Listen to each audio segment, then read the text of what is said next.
ত্রিপুরা বিধানসভার অধিবেশন চলাকালীন বক্সনগর কেন্দ্রের যিনি বিধায়ক তফাজ্জল হোসেন তিনি বিজেপির চাটুকারিতা করতে গিয়ে যেইভাবে একটি জাতির বিরুদ্ধে মিথ্যা ভুল তথ্য দিয়ে বিধানসভায় তিনি কথা বলেছেন, এই বক্তব্যের তীব্র প্রতিবাদ এবং নিন্দা জানাচ্ছি।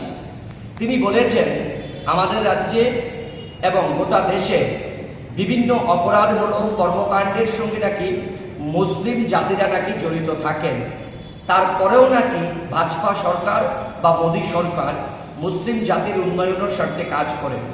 তিনি কিসের ভিত্তিতে এই কথা বললেন আমরা জানি না। এই ঘৃণ্য একটা মিথ্যা ভুল তথ্য তিনি যে বিধানসভায় দাঁড়িয়ে বলেছেন, এর তীব্র প্রতিবাদ এবং নিন্দা জানাচ্ছি। তার পাশাপাশি দাবি করব রাজ্যের মাননীয় মুখ্যমন্ত্রীর কাছে এবং বিজেপি সরকারের কাছে, তিনি বিধানসভাতে দাঁড়িয়ে এই যে বক্তব্য রাখলেন একটি জাতির বিরুদ্ধে, এই বক্তব্য বিধানসভার মধ্য থেকে যে রেকর্ড করা হয় সেখান থেকে বাদ দিতে হবে। তার পাশাপাশি তফাজ্জল হোসেনের এই ঘৃণ্য বক্তব্যের জন্য গোটা জাতির কাছে তিনি ক্ষমা চাইবেন এবং এই বক্তব্য তিনি উইথড্র করবেন। আর না হয় গোটা রাজ্য জুড়ে উনার এই বক্তব্যের জন্য একটা বৃহত্তর আন্দোলন গড়ে তোলা হবে।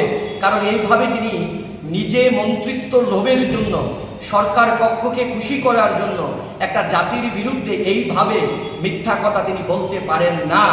তিনি এই বক্তব্য উইথড্র করবেন, জাতির কাছে ক্ষমা চাইবেন, আমরা ওনার কাছে এটা প্রত্যাশা